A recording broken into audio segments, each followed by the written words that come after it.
अस्सलामु अलैकुम प्यारे तल्लाब। ये सबक नंबर 3 है, जमात दूसरी का। मदद और हिस्सादारी। मदद का मतलब हेल्प, हिस्सादारी यानी किसी चीज़ में शरीक होना, पार्टनर होना। ये कहानी है कि हमें एक दूसरे का काम बांटना चाहिए और एक दूसरे का काम बांटने से हमारा काम भी आसान हो जाता है और हमें फ़ायदा भी मिलता है। तो इस कहानी को शुरू करेंगे। माजिद गाजर का हलवा बहुत पसंद करता था। उसने चंद गाजर के बीज लाए। सोचा, अगर मैं ये गाजर के बीज जमीन में बोऊं तो मम्मा हमारे लिए गाजर का हलवा बना सकती है। मुझे अब इन बीजों को बोना चाहिए। बीज का मतलब होता है सीड। बोना, बोऊं, बोऊं का असल है बोना, मतलब सो, जमीन के अंदर दफनाना, सो करना, सोइंग ऑफ सीड्स।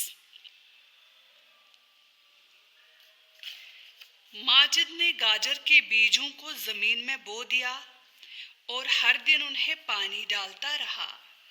उनमें कुछ बीज नन्हे नन्हे पौधों में नमूदार हो गए। नमूदार मतलब जाहिर हो गए, नजर आने लगे। ठीक है, जमीन में से फूटने लगे, पैदा होने लगे।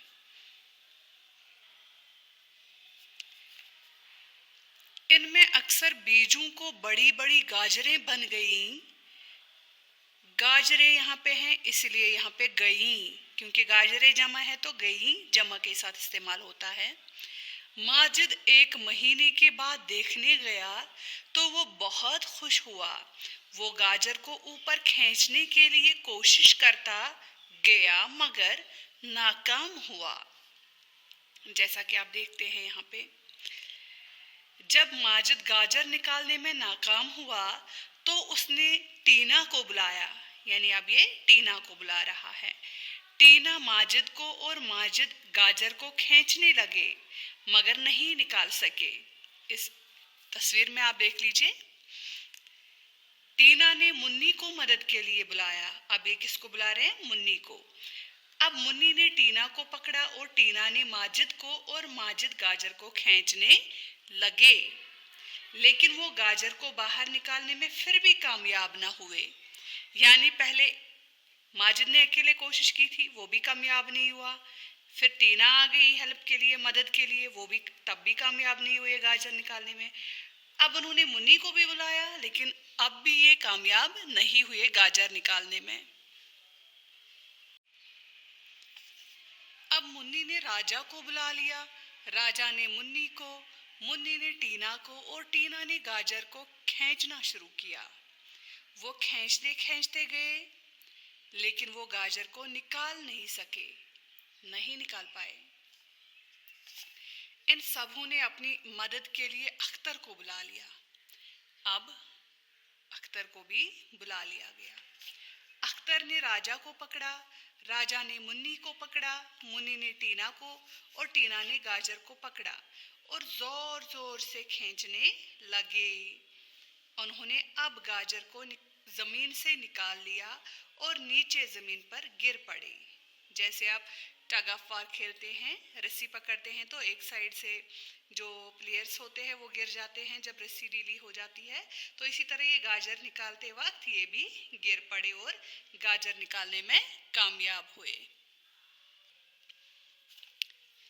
उन्होंने गाजर को मम्मा के पास लाया। उसने उन्हें हलवा बना कर दिया। मुन्नी और टीना बोली, क्या मज़ा है गाजर के हलवा में। अख्तर भी बहुत खुश था। बेटा, ये कहानी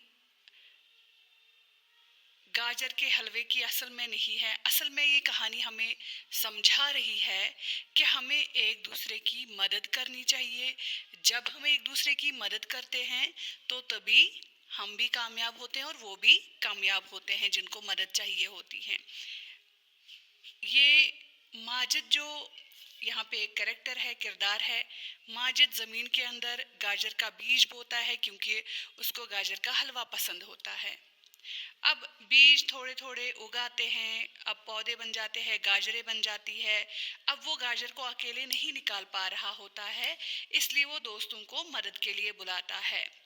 अब दोस्त उसके जो होते हैं वो माजिद की मदद करते हैं और गाजर को निकालने में कामयाब हो जाते हैं। फिर क्या होता है, गाजर को अच्छे से निकाल लिया जाता है और माजिद की मामा के पास ले लिया जाता है, माँ के पास ले लिया जाता है। माँ हलवा बनाकर सबको खिलाती है और सब खुश होते हैं। तो इस तरह देखिए, माजिद अगर अकेले गाजर निकालता, अकेले ही हलवा खाना था, यानी कि उन सबको हलवा खाने को नहीं मिलता, कोई फायदा नहीं था। अब उन्होंने मदद की और वो हिस्सेदार भी बन गए। मदद और हिस्सेदारी, उन्होंने मदद की, वो हिस्सेदार बन गए किसमें, गाजर के हलवा खाने में। ठीक है, तो इसी तरह जब आप किसी की मदद करते हैं, कहीं ना कहीं आपको भी उसका फायदा मिल रहा होता है, चाहे हमें उस वक्त दिखे या नहीं दिखे, समझ आ जाए या नहीं आ जाए कि हमें फ़ायदा हो रहा है, लेकिन कहीं ना कहीं किसी न किसी तरह हमें फ़ायदा मिल रहा होता है जब हम किसी की मदद करते हैं। माने याद कीजिए, चंद कुछ, बीज दाना यानी सीड, मदद करना ताउन देना, किसी का साथ देना, हेल्प करना। मज़ा जायका लुत्फ या टेस्ट। मशक, सवालात के जवाबात लिखिए। गाजर के बीज किसने ज़मीन में बो दिए? गाजर के बीज माजिद ने ज़मीन में बो दिए। गाजर को देखकर माजिद ने कैसा महसूस किया? गाजर को देखकर माजिद ने बहुत खुशी महसूस की। क्या माजिद ने अकेले ही गाजर को ज़मीन से खींच लाया? हम लिखेंगे नहीं, माजिद ने अकेले ही गाजर को ज़मीन से नहीं खींच लाया। आखिर पर गाजर निकालने में वो किस तरह कामयाब हुए? आखिर पर सब मिलकर गाजर को खींचने लगे और इस तरह से वो गाजर निकालने में कामयाब हुए। मम्मा ने गाजर को क्या बना दिया? मम्मा ने गाजर को हलवा बना दिया। यहाँ पे आप नहीं लिखेंगे गाजर का हलवा बना दिया, नहीं, आप लिखेंगे मम्मा ने गाजर को हलवा बना दिया। माजिद ने गाजर के बीज क्यों बो दिए? माजिद ने गाजर के बीज इसलिए बो दिए क्योंकि उसको गाजर का हलवा बहुत पसंद था और वो चाहता था कि गाजर बड़े होकर मैं मम्मा को दे दूं और वो गाजर का हलवा बनाकर मुझे खिलाएगी। ठीक है, आप इसका जवाब अपने अल्फाज में लिखिए, जो जिस तरह से आपको समझ आता है। ये खाली जगहें मुनासिब लफ्ज़ों से पुर कीजिए। मुनासिब मतलब अप्रोप्रिएट वर्ड्स से। दो अल्फाज दिए गए हैं, दो अल्फाज में से एक अल्फाज इसमें आएगा और आप लिखेंगे। यहाँ पर आप ध्यान रखिए, जुमले बनाइए। माजिद गाजर का हलवा बहुत पसंद करता था। अख्तर का खिलौना गायब हुआ है। मम्मा गाजर का हलवा बना सकती हैं। उन्होंने गाजर का हलवा खाया है। तो ये जुमले इस तरह बन गए, यही जुमले आपको यहाँ पर लिखने हैं। देखिए, पहला जुमला है माजिद गाजर का हलवा पसंद करता है, तो यहाँ पे लिखा है माजिद गाजर का हलवा बहुत पसंद करता है। अब दूसरा आएगा, यहाँ पे अख्तर का खिलौना गायब है, तो यहाँ पे आप लिखेंगे अख्तर का खिलौना गायब है। इसी तरह मम्मा गाजर का हलवा बना सकती हैं, तो आप भी तीसरा लिखेंगे मम्मा गाजर का हलवा बना सकती हैं। उन्होंने गाजर का हलवा खाया है, तो आप लिखेंगे उन्होंने गाजर का हलवा खाया है। अब ये अल्फाज है यहाँ पे, खुशी, गाजर, हलवा, पौधे, कोशिश, इनको खोल कर लिखना है, आप इनको यहाँ पर लिखेंगे। तस्वीरों की मदद से दिए गए जदोल में 8 सब्जियों के नाम तलाश कीजिए। ये टेबल है यहाँ पे 8 सब्जियां हैं, इसमें आप 8 सब्जियां ढूंढेंगे और उनको अंडरलाइन करेंगे। ठीक है, खत कशीदा करेंगे या एन सर्कल करेंगे, दायरा बंद करेंगे। जैसे मैं यहाँ पे सिंपल सा एक यहाँ पे है कद्दू, तो हम सिंपल सा लेंगे। यहाँ पे जहाँ पे भी आपको कीफ दिखे वहाँ पे कोशिश कर लीजिए एक कद्दू। ठीक है, इसको आप अंडरलाइन करें इस तरह से, और ये रहा पहला। इसी तरह आप बाकी भी करेंगे। उसके बाद है मकालमा कराइए। माजिद और साजिद 2 कैरेक्टर्स है, 2 किरदार हैं, देखते हैं उनमें क्या बात होती है। मैं सुबह सवेरे उठकर वर्जिश करता हूँ, मगर सुबह सवेरे तो मैं सोया रहता हूँ, मुझे बहुत मज़ा आता है। माजिद बोलता है मगर वर्जिश करने के बहुत सारे फ़वाइद है। फ़वाइद फ़ायदे की जमा। कौन कौन से फ़ायदे हैं? उससे खून बदन के मुख्तलिफ हिस्सों में जा पहुंचता है। ब्लड सर्कुलेशन यानी ब्लड सर्कुलेशन होती है। खाना हजम होता है यानी फूड डाइजेस्ट हो जाता है। इंसान चुस्त रहता है और काहली दूर हो जाती है। चुस्त का मतलब एक्टिव रहता है और काहली लेथार्जिकपन जो होता है इंसान में वो दूर हो जाता है। अरे हाँ, मैं भी आज से वर्जिश सुबह सवेरे करूँगा। तो ये हैं वर्जिश के फ़वाइद। एक तो ब्लड सर्कुलेशन अच्छे से होती है, खाना डाइजेस्ट होता है, इंसान एक्टिव रहता है। ठीक है। तौज़ीहात यहाँ पे हैं। नब्ज़ किससे कहते हैं? पल्स, जिसको हम बोलते हैं पल्स। दिल की धड़कन हमारे खून को जिस्म में पंप करने का काम करती है।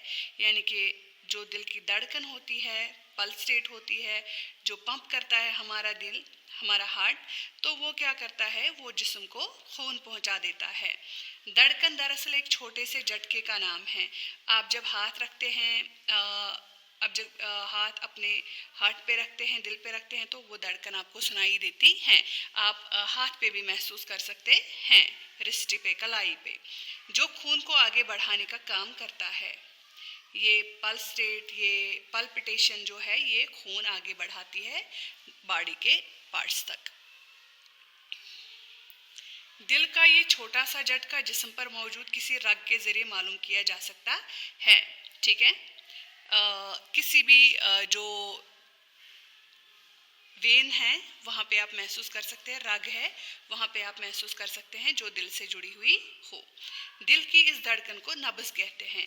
इसी पल्स को, जो हार्ट पल्पिटेशन होती है, उसी हार्ट पल्पिटेशन को, इसी दिल की धड़कन को नब्ज़ कहते हैं। कलाई की रगों पर उंगली रखकर उस धड़कन को वाज़े तौर पर महसूस किया जा सकता है। जैसे कि मैं आपको पहले ही बता चुकी हूँ कि जब आप कलाई पे उंगली रखते हैं तो वहाँ पे भी आप आराम से महसूस कर सकते हैं ये दिल की धड़कन। 1 मिनट में शुमार होने वाली धड़कन को पल्स रेट कहते हैं। 1 मिनट में आपका दिल कितनी बार धड़कता है, कितनी मर्तबा धड़कता है, उसको हम पल्स रेट कहते हैं।